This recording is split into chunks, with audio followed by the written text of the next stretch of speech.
Welcome to my site, everybody. My name is Paul Smyers. I'm a licensed realtor, and I work for Lions Team Realty in Bedford and Moneta area of Virginia. I live up near Waynesboro, and I have some other videos about my town. But today I'm going to talk about what you really need to know to buy rural property, because that's my specialty. I've lived in rural areas for a long time in various ways. And having a little country home, there's a lot of really big advantages if you do it right and find the right place. So let's get right into it here. One of them is zoning. If you have the right zoning, there's legal ability to do a lot of different things with your property. There are areas in the country, quite a few areas. For example, if you're in a small suburb, for example, they don't want you to put, for example, a sign, say I'm an accountant. They don't want you to put that sign and have customers come there in the cul-de-sac or whatever. So there's restrictions on deeds and zoning regarding what you can do with your property, and that's just the way it is. Now, it just so happens that in rural areas, the zoning for a long time traditionally has been very, very open.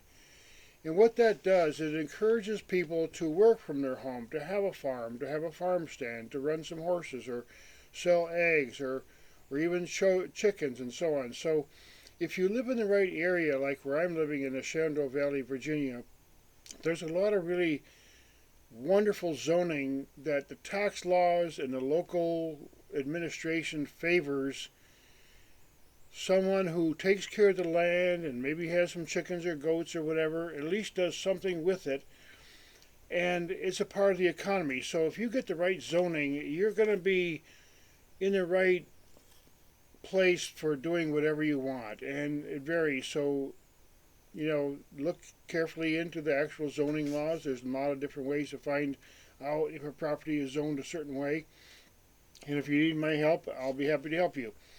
Now, the other thing is that goes along with it is deed restrictions. Now, there are some places where in the deed, it may be a rural property, but in the deed somehow, maybe, for example, someone lives there, someone has a long-term lease, or maybe someone's allowed to have a easement across your property to go, to another property.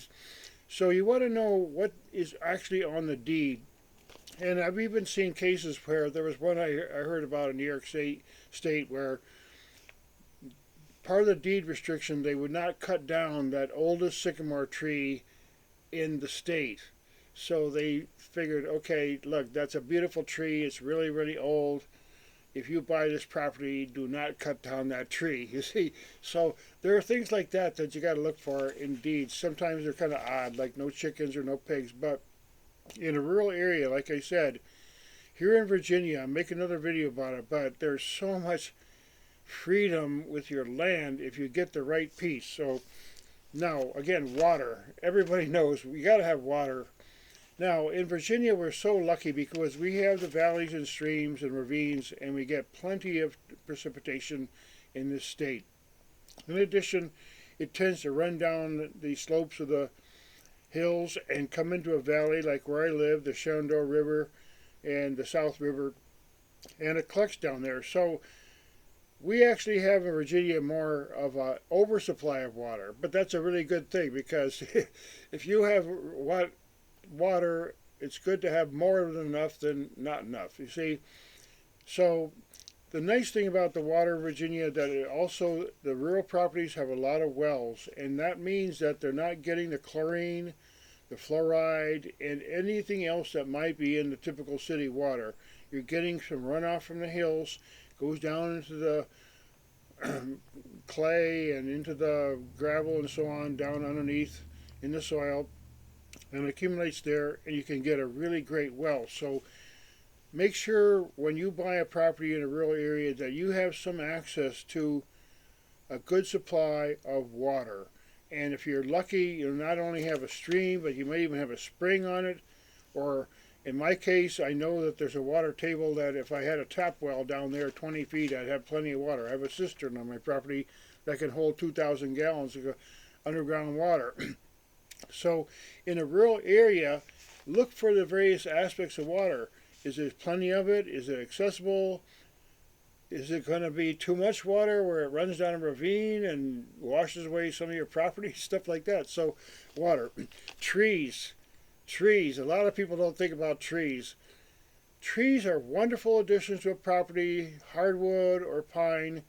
You just got to understand it a little bit. If you have them close to your property, close to your house, or close to a building on your house, you know, one day, sooner or later, the wind's going to come and the branch is going to fall down, and some real bad things can happen when tree limbs come down into people's houses. So be careful on the property has trees, and it's nice to have the trees.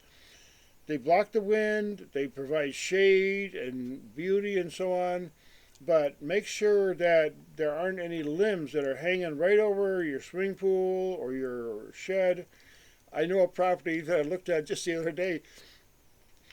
I looked up and I go, well, one day that big tree limb is going to come down and boom, it's going to break that shed right there. And you know, hope they're aware of it, you know. But so trees, soil. Soil is really important. Even if you just want to have a lawn, a good garden, or some basic landscaping, it's good to have some soil that is good on your property that you can, it's already kind of fertile. Now, you can always improve soil and so on, but just look around and see if you want to have a garden, or if you know, make sure there's a decent soil there. And also, soil has a drainage, so if the drainage is right in the soil and not just a clay layer or something, then you can have a good septic tank and a well there and everything. But again, the soil, the surface, now it doesn't have to be the same all over the property, and probably won't be, because many properties there's different kinds of terrain on the same property. So in one area at least, you want to have a place where, you know, let's say you want to make an addition, or you put up a shed there, or will it support it, if you want to build a well there. Think about what's under the soil and the layers beneath. Easements and covenants, I mentioned that already, and deed restrictions. Look around. There might be covenants in a deed that say you can't do this or that with the property. Now, adjacent properties, that's another really important thing. When you buy a property, you want to look around and see who's around you, okay? Now, in my case, for example, I look carefully at the neighbors around this property, and one is a little vacant lot that is wooded, and, you know, there's a part-time neighbor nearby after that. Then one large area of my property has a huge wooded area that for all practical purposes isn't being used for anything. It's owned by a 77-acre farm, and most of it is, half of it's wooded, so nobody's going to ever build there. And I have that insulation even though I don't own that property, you see. And also on the other side, there's one home on a 2-acre lot, and it's through the woods, and I don't see much of it.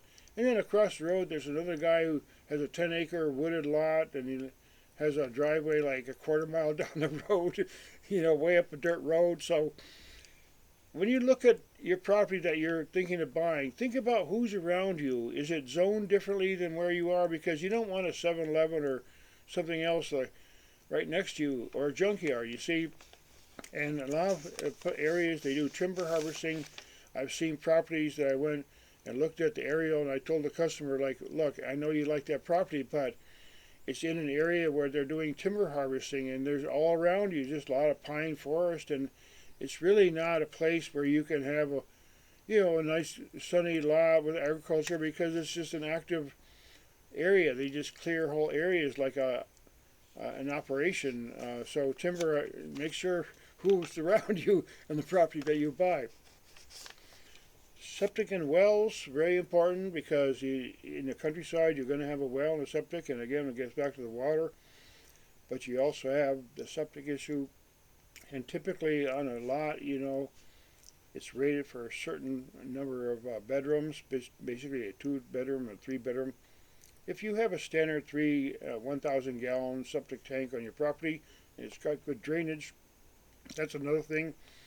In some cases, the septic system is in a type of terrain that is very difficult or not suitable really for it might flood or something and back up into your house. So think about, it's a very different thing out in the countryside than it is in the city, where you have, all the plumbing and the septic system and sewer is provided for you. See, wells, I mentioned wells, sun exposure, very important. If you want to have a garden or play area for your children, just have an open area for family together.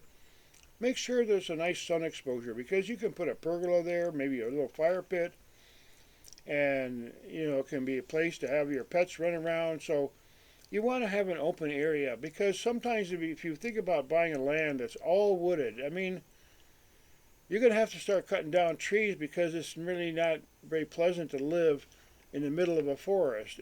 Some people do that. I see some homestead places that wow, I guess they like that there, but most people want some sunny area for a yard, the kids to play, have a garden, that sort of thing. So look for that. And also, if you want solar someday, look for sun exposure, the way the roof line is, the way it's positioned. For example, the house that I live in has just a basic roof like this, flat roof, tin roof, very easy, one level. One side faces east, one side faces west. So if I ever did want to put solar up there, I could just put those things, and then I would have sun from the morning to the night all the way across. You see, so think about the position and the views, the angle that your house is facing, and so on. And I hope I've made a few helpful reminders of what to look for, and I hope to see you in some of my other videos. Basically, the summation is, just look carefully into what you're really going to do with the property and whether it has all the features that you need. If you're lucky, you buy a homestead type of property and it has some fencing around it. That's a real bonus, because it costs a lot of money to put in 200 feet or 600 feet of fencing.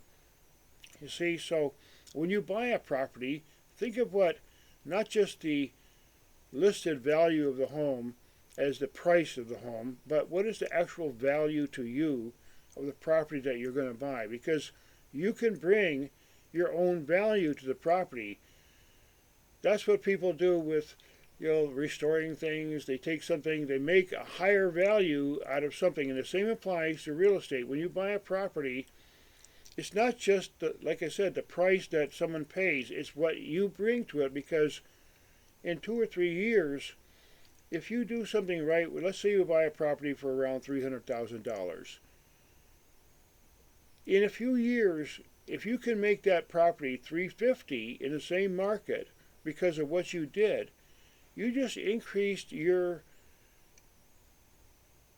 family wealth by $50,000 in just 3 years, you see.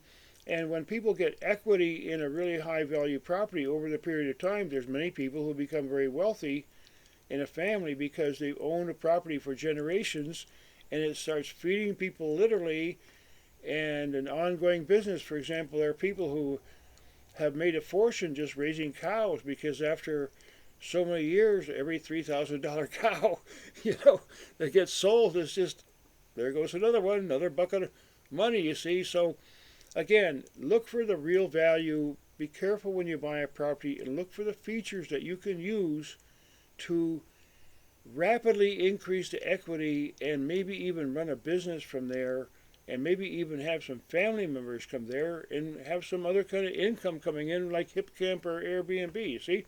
So again, think of the options when you buy property, the most essential things like I told you, and then think of some of the perks and nice things that you'd like to see in a property that makes a really good investment for your hard-earned money. So thanks again for listening. I hope to see you in some of my other videos.